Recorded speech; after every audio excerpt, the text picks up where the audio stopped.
02 Inquisition. One of the most powerful forces during the period of the Dark was the Church of Tal. Its origins are thought to have been in a union of two small sun-worshipping cults among the early Utians, though the Church itself, at its height, went out of its way to erase all traces of its humble beginnings. The Church also went out of its way to erase all traces of magic and magicians during this period as well. While magic would survive and eventually triumph against such oppression, the same cannot be said for those most unfortunate of sorcerers who were brought before the Inquisition of the Church of Tal. Arkal, Argivian scholar. The chamber was relatively opulent, at least by standards of the modern day and age. It had an internal fireplace, and the walls beneath the thick tapestries were made of stone. Youdin noticed the heavy tables and chairs made of solid wood, and thick curtains partially covered a leaded window to keep the night air at bay. Most of all, Youdin noticed the large number of metal pokers and tongs that were resting with their tips in the fireplace itself. The tips glowed red like goblin eyes. The trip back to the walled city of Alsor had taken most of the rest of the evening, and it was now only hours from dawn.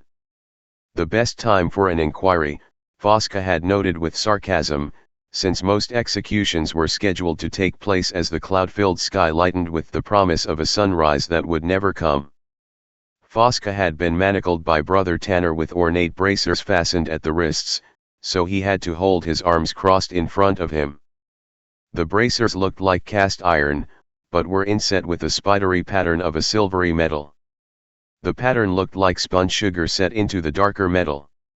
Early on, Fosca had wiggled his fingers, and the tracery glowed with a dull silver light. Fosca choked back a scream and fell to his knees, putting his head against his manacled wrists. "Don't try that again," said Brother Tanner as he heft Fosca to his feet. Jodah thought he knew what that was, any attempt to mentally tap the magical forces of the land. The Monocles apparently had some type of anti-magic property. How else would you imprison a magician, if you had no magic yourself? They did not manacle Jodah but marched him alongside Fosca, a pair of guards behind them. They did not seem to care what Jodah did or said, as long as it did not involve escape. "Where are they taking us?" Jodah had asked softly. "Alsor," replied Fosca. The older mage's voice was thick and syrupy, and the blood had dried in a dark river stemming from one side of his mouth. The soldiers had bandaged his wounded arm but left the damage inflicted by Tanner intended, as a warning. "The church is strongest in the cities, and we are being taken to a church court." "Why a church court?" asked Jodah. "Because magic is a crime against humanity," said Fosca with a soft chuckle that belied his current state, "and only the church is powerful enough and wise enough to rule on such crimes." Jodah dropped his voice a little. "But why didn't they chain me up as well?" "Because," Fosca said, and the amused tone was back in his voice, "you were not witnessed casting a spell, and until you do, you are innocent under church law. They would not chain the innocent, only the guilty. They are not animals, you know." There was another small chuckle and a hint of triumph, however minor, in Fosca's voice. Jodah was unsure about the comment about the Alsorians not being animals.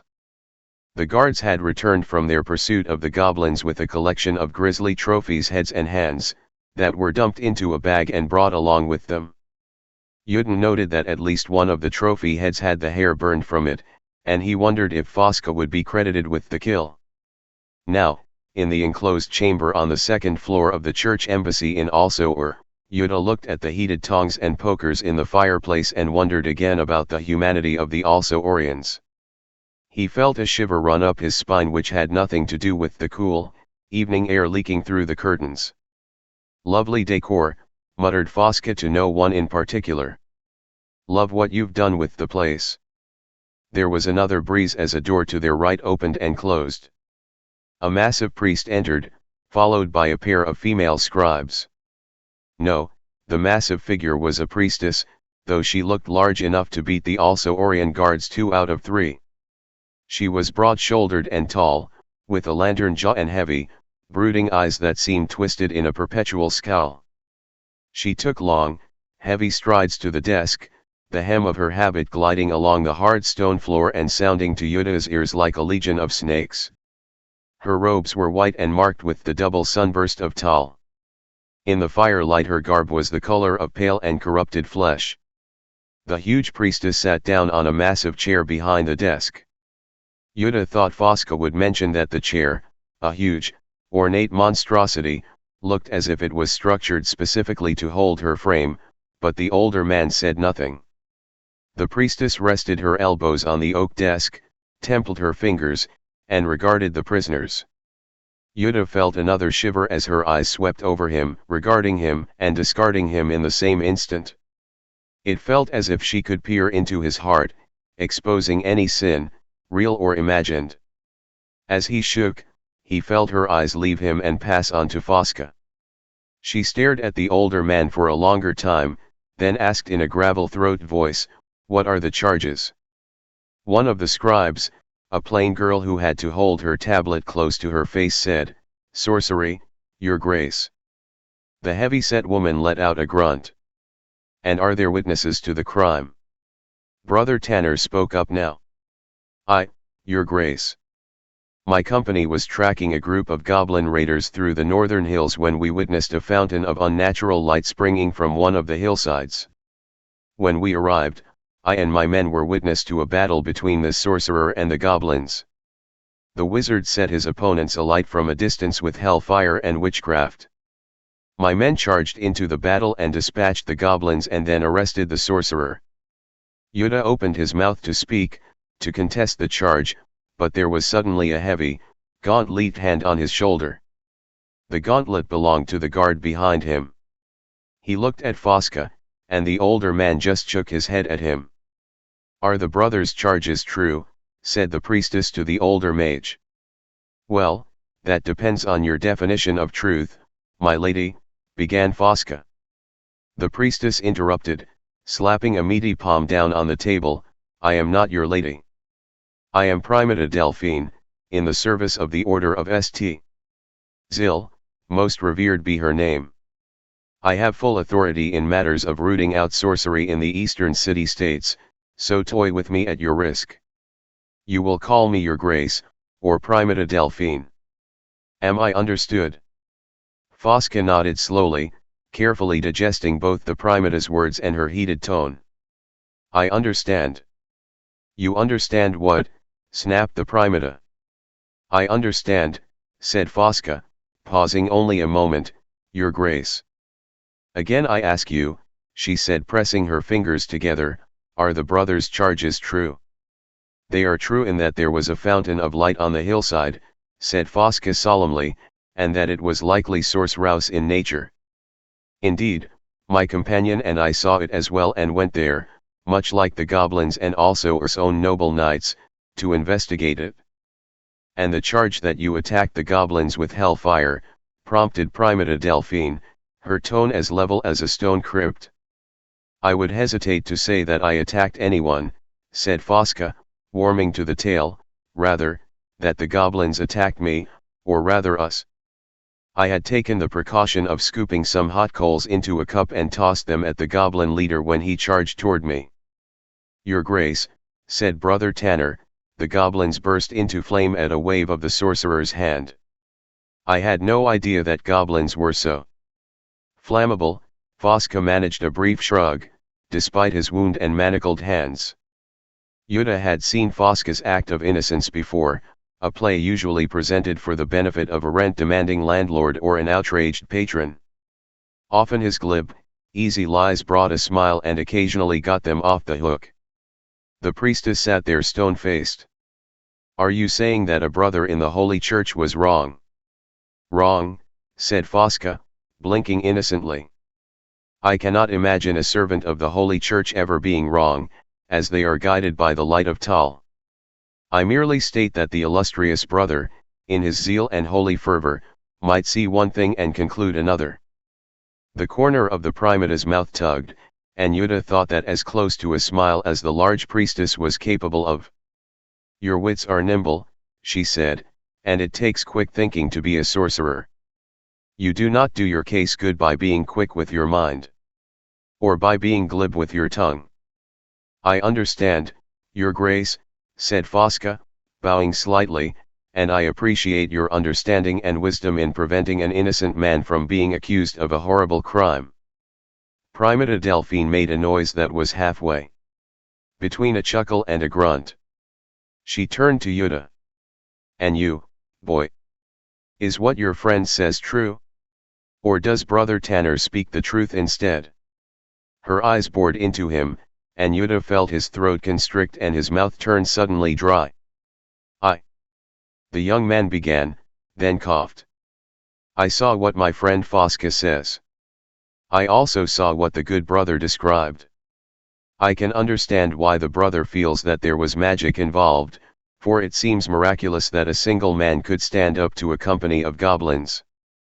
A miracle, added Fosca, seizing on the word. Surely the Book of Tal speaks of miracles, and perhaps the good brother was witness to one here.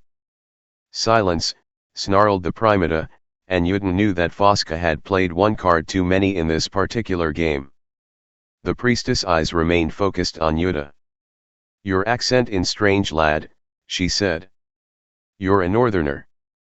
Jodah nodded slightly and responded, I was born in Giva province. Yes, said the primata, that would make sense. That is a heathen province, filled with hedge wizards and sorceresses. You never had school, did you? Jodah opened his mouth to protest, then halted himself. When he did speak, he said, I never went to a church school, if that's what you mean. I was taught at home. To himself he added, by those who knew more than you ever will. Primata Delphine shook her head sadly. We see so many of you these days, refugees from Giva. The cold and the snows and the goblins drive so many of your countrymen south into the civilized lands. And here you are lost, like goats in need of a herdsman.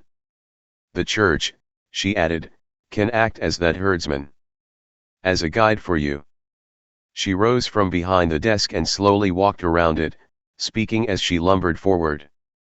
Long ago, before the devastation, Giva province was called Argiv, and it was the home of Urza and Mishra. You have heard of them, of course. She paused long enough for Jodah to nod. Giva was a heathen place then, believing in no gods but the dark gods of magic, and the brothers' battle began there. Much of the world is still tainted by the brothers' spells, and the Book of Tal tells us that we have yet to pay the full price for their deviltry. Primata Delphine was in front of the desk now, and looked directly at Jodah again. Urza and Mishra used magic. Magic is a crime. Worse still, it is a sin. Her features softened for a moment. The sinner may be forgiven, but the sin must be purged. Do you understand? Jodah nodded, but slowly this time. Primata Delphine gave a tight-lipped smile. Then answer me truthfully and free from fear, did your companion here use sorcery? Jodah did not look at Fosca but looked straight at the priestess instead. No ma'am, he didn't. The primata nodded, and Jodah's belly exploded in pain. He doubled up from the force of the blow, and was pulled upright by the guards behind him. Stars danced before Jodah's face, but beyond the stars he saw Brother Tanner, pulling his fist back for another swing. Your Grace, said the priestess, leaning back on the desk. It groaned beneath her weight. Not madam. Address me as Your Grace, or as Primata Delphine. I ask you again. Did your companion here use sorcery? This time Jodah looked at Fosca, but the older man's face was deathly pale and his brows drawn. No, Your Grace, he started to say, and was rewarded with another hammer punch to the belly before he got the third word out. Repetition did not make the assault easier. Jodah tried to cover his stomach, ward off the blow with his arms, but strong hands held him tight by the wrists and shoulders. A short eternity passed as the stars faded from the corners of his vision. For the third and last time, said Primata Delphine, with as even a voice as if she were discussing the purchase of grapes in the marketplace, did your ally here use sorcery? Jodah looked at Fosca, and all blood seemed to have drawn out of his face. "No," he said simply, and winced in anticipation of the blow. But Brother Tanner did not hit him again. Instead the churchman moved back toward the curtained window. "I understand," said the primata, "and I am saddened to see how far the corruption has spread. Have you known your ally long?" "Only for the past year and a half," thought Jodah, but he said, "Only a few weeks." "And how did you meet?" she said. "My mother died, and the family had finally abandoned the old manor," thought Jodah, "when the land finally gave out. When the snows lasted until mid-year's day, one brother went to sea, one went exploring north, and before she died mother had made Fosca promise to look after Jodah to teach him proper magic a year and a half ago. He said, we met on the road." "From Giva?" asked the primata. "Yes," said Jodah. "Many walk sorrow's path," said Primata Delphine, sounding as if she was quoting someone. "Many bring their sorrows with them." Then she said, "So you met him on the road?" "Yes," said Jodah. "You were found far from the road," said the primata. "We thought there was a short cut," said Jodah, then remembered Fosca's own tale, "and we saw a light." "Ah yes," said the primata, "a light. The light that Brother Tanner and the goblins saw as well." Jodah shrugged. "I suppose so." The primata shook her head. "Did your companion mention magic during your travels?" "No, your grace." Did he cast any spells? Summon any creatures of the pit? Invoke any foul beings?" "No, your grace." "And did he teach you any magic?" she said. Jodah looked up and found the eyes boring into him again.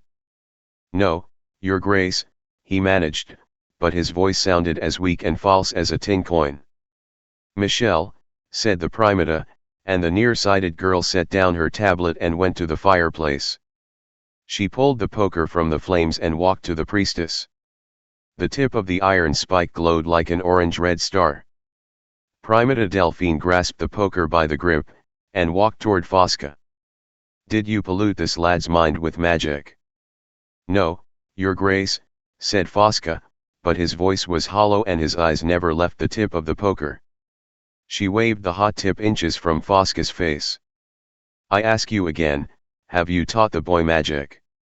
"No, your grace," said Fosca. The tip of the poker edged closer. "For the third and last time, did you teach him any of your hellish magics?"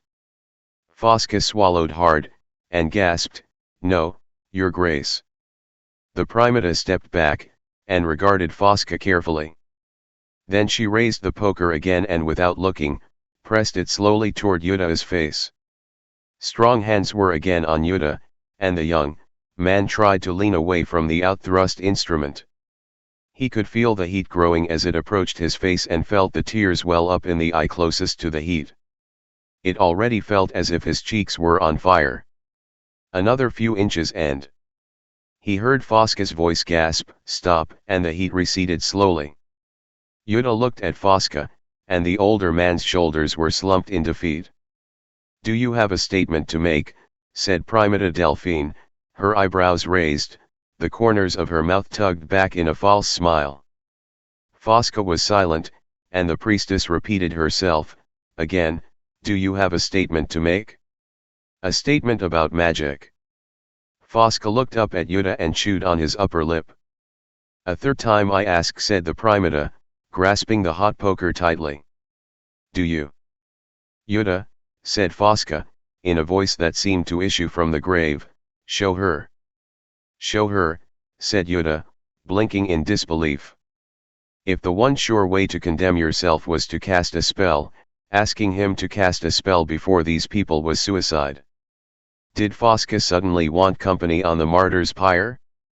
Then Jodah realized what Fosca was really asking, and he understood. "If that is what you wish," the young man said simply, sounding as defeated as Fosca appeared to be. To the primata he said, "Your Grace, I will need a bit of space for this." He looked at Fosca. "Demonstration." The priestess of the Church of Tal smiled fully for the first time, and Jodah thought her smile more frightening than anything he had seen in his young life. She reached out and handed the poker to Michelle, who dutifully returned it to the fireplace. Primata Delphine said, "Give him his room, but stand ready." The heavy hands released him. Jodah knelt on the floor and realized that part of it was carpeted, a thick, heavy carpet from the north, perhaps from Giva itself. He smoothed out a patch of the rug in front of him, and began drawing first squares, then circles, then squiggles in the rug's pile with his finger. "Take careful notes," said the primata to the one scribe, who was diligently attempting to record all of Judah's nonsense inscriptions. Judah's hands flew over the rug and then left it entirely, tracing symbols in the air. There were trees and butterflies sketched out in the air, along with more squares, and for a brief moment, rude words spelled out quickly. Now Judah's mind was no longer on the movements of his hands. He was thinking of the manor lands again. He was thinking of home and unlocking the magic held in the memories of those lands. He could feel the power burning, the same power he had felt earlier that evening, in the dying light of the day, before he had encountered the goblins and the soldiers, and particularly before he had encountered the church. He conjured in his mind the map of his house, and he was there, standing in the doorway, on the entranceway of white granite and jet. He leaned forward and grasped the spell that he had left there. The motions of his hands grew more frenetic, and Jodah began to whisper something. The primata, the guards, the scribes, even Brother Tanner, leaned forward to catch his words. Fosca looked away. Jodah closed his eyes tightly and hoped that Fosca would do the same. With a final flourish, Jodah unleashed his spell. Even through eyes screwed tightly shut, the light was intense, filling his vision. Jodah could imagine it spouting upward like a fountain, smashing into the ceiling and spreading outward in an intense column. It only lasted a moment. A moment of intense brilliance, and then the radiance was gone. Jodah opened his eyes to find the primata and most of the others on the ground, shouting and pawing at their blinded eyes. Fosca had been ready for the spell and was now running at full tilt toward the curtained windows. Jodah suddenly realized that the older man was not alone. He was driving the massive Brother Tanner before him, half guiding and half carrying the big man. Tanner had one hand clamped tightly to his eyes, and the other waving desperately around looking for something to grab hold of. Fosca and the Holy Brother hit the curtains and the window beyond. The window leading snapped and shattered under the blow, and in an instant both men were gone, along with the window and a large amount of the curtain, leaving only a huge gaping hole. The night air whipped in through the hole, flapping the remaining curtains in a bitter cold breeze. Jodah ran to the jagged opening and looked down. The older mage had used Brother Tanner as a cushion to soften his landing. The brother was sprawled face up on the cobblestone street, but Fosca was already rolling free. "Come on," shouted the old mage, "they aren't going to wait all morning for us to escape." Brother Tanner, still blinded, roused himself and reached out toward the sound of Fosca's voice. The older man wheeled and clubbed the Holy Brother with his manacled wrists. The brother went down again on the cobblestones. Jodah looked back at the wreckage of the room. The primata was already on her feet, leaning on the desk, cursing as tears streamed down her cheeks. Then Jodah looked back down at the street. It was still well before dawn, and the houses were shuttered and silent. Jodah jumped. He landed hard, and rolled forward slightly. Fosca was at his side at once, helping Jodah to his feet. "You have to get moving." "Where are we going?" said Jodah. "We are not going anywhere," said Fosca quickly, but firmly. "You are getting out of here as quickly as possible. Steal some clothes, smuggle yourself out. I don't know how. But you're to get out of also, or I, on the other hand, am going to go find a blacksmith." He held up his chained wrists and shook them for emphasis. "Provided I can find one who does not believe too strongly in the Mother Church."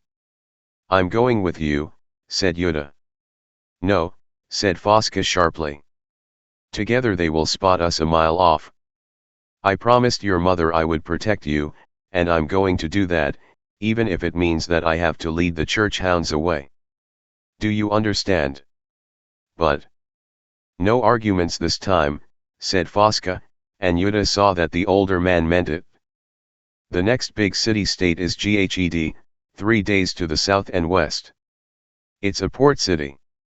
I'll meet you there, at the Harp and Peacock, in 5 days' time. If I'm not there by the 6th day. Fosca paused, and cocked his head to listen for approaching guards. The only sound was the primata's distant cursing. Listen to me. If I can't make it, there is a group of magicians. They are teachers and students, and they try to keep the flame of knowledge alive in these dark times. I want you to search them out. Do you understand? Jodah could feel tears beginning to well in the corner of his eyes again, but from a new type of pain. He just nodded. Good, said Fosca, with a smile in his voice. You can do it, lad. You have the gift, the same as your great-great-grandfather. You get out of town, and I'll join you in Ghed. All right. Brother Tanner stirred at their feet. Fosca looked down at the bruised and battered brother, and with a heavy foot booted him solidly across the face. It's a sin to strike a holy man, he said with mock seriousness, and it's also a crime. But you know, right now it just feels right. The pair stayed together for a block, passing shuttered windows and closed doors. The air puffed white in front of their mouths, and from far off there were the first sounds of the city awakening. They came to a Y-shaped intersection. Fosca went right, pointing for Jodah to take the left-hand fork. Both knew that within a few minutes also Orion troops, under the firm command of the church, would be swarming through the streets. Jodah hesitated a moment and saw only Fosca's retreating back. The older mage did not look back.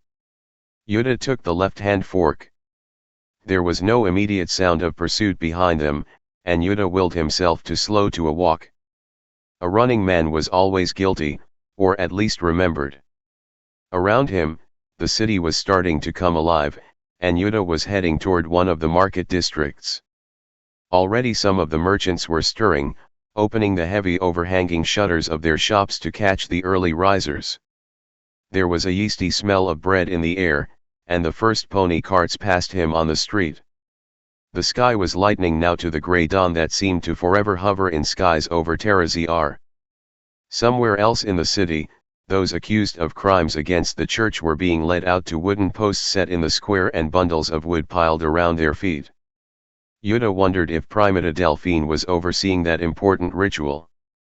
No, he decided, she would be shouting at Brother Tanner for his clumsiness and barking orders that the also Orion troops should find the prisoners and return them. How hard could it be to find a shackled old man and a stripling boy?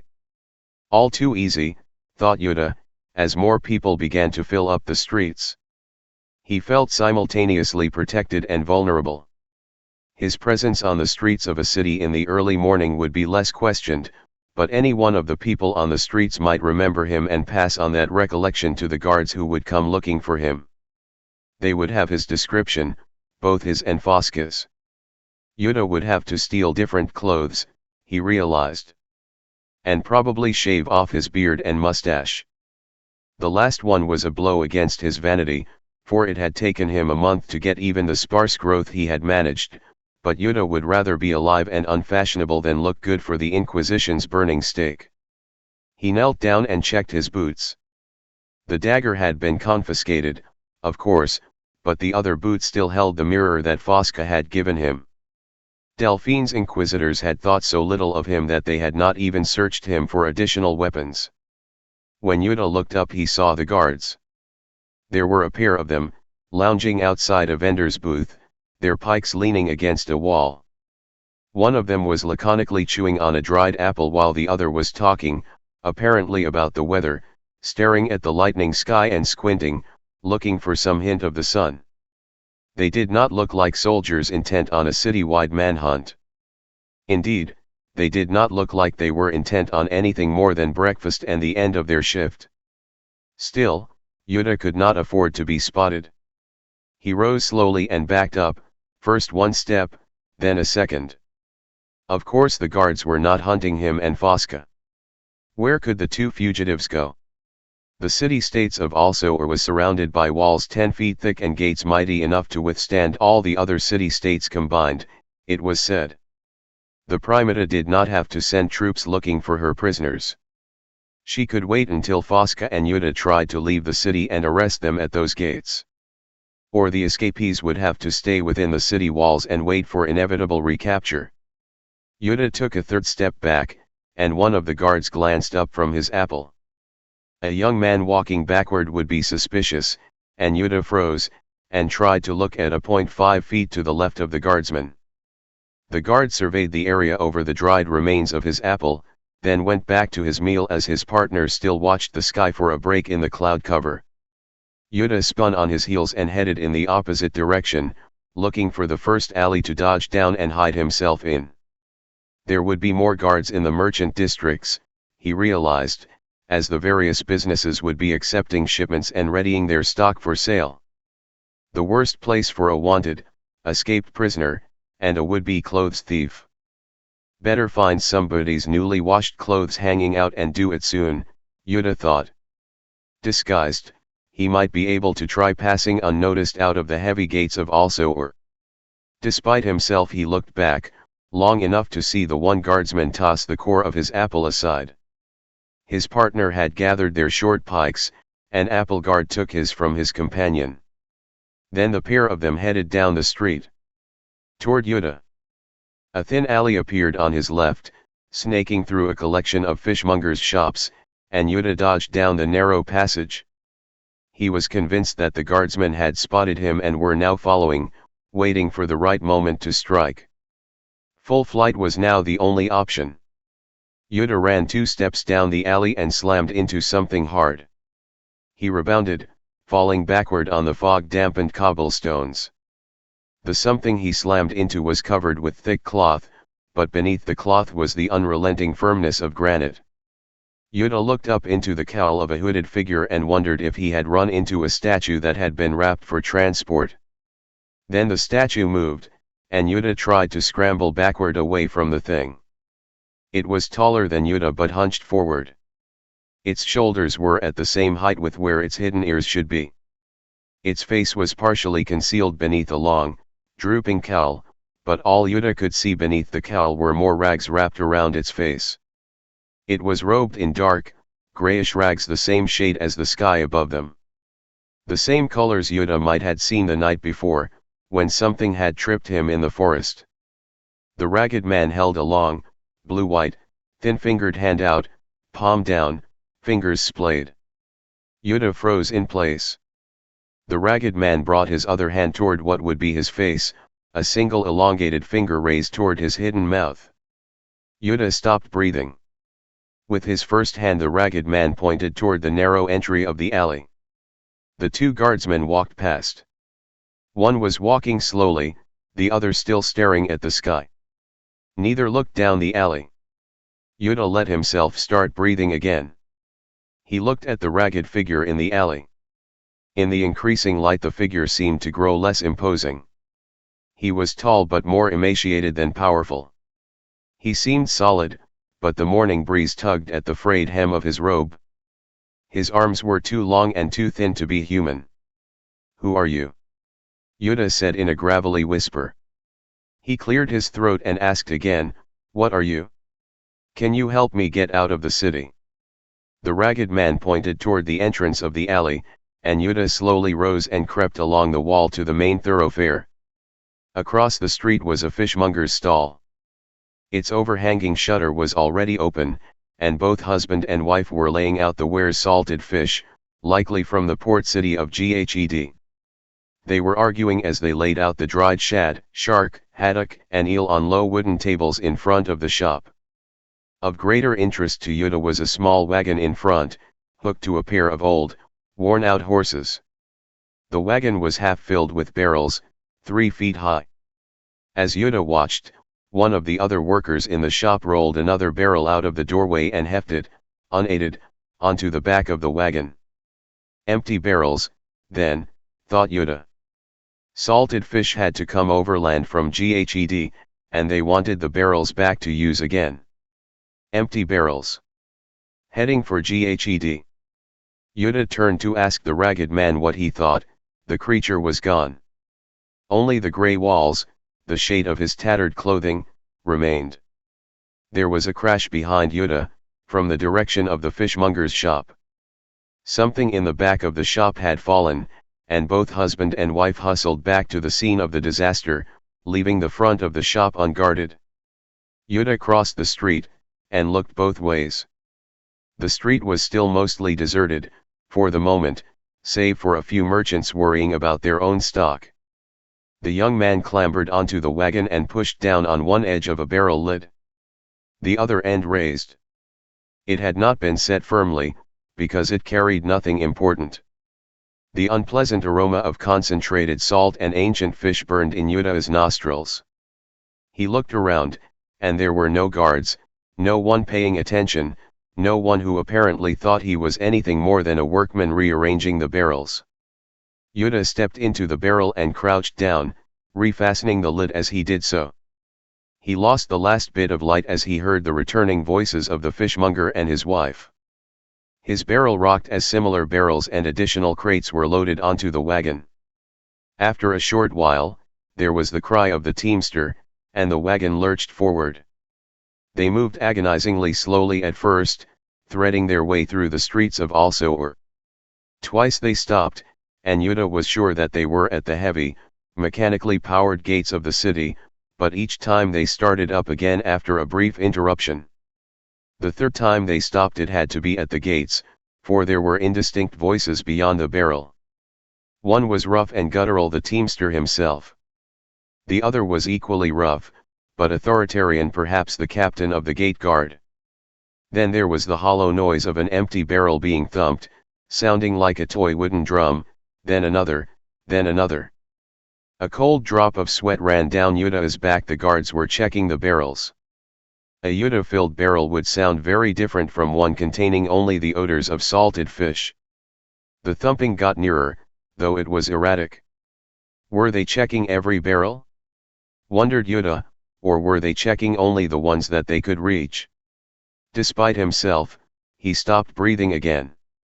The barrel next to him was thumped, for Jodah could feel the vibrations through the wooden sides of his hiding place. Then there was a pause, and Jodah could hear only his heart pounding. Then another thump, this one on the other side of him, and continuing thumps as they moved away from him.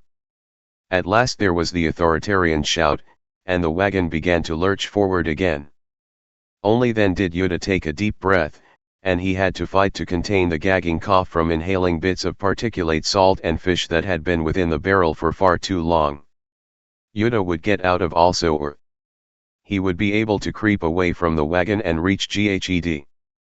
Fosca would find him, and the pair of them would take a long sea trip, hopefully to some place where the church was not so powerful. But the first thing Jodah would do once he got out of the barrel, he resolved, was to wash the stench of salt and fish off him, even if he had to bathe in ice-cold water to do it.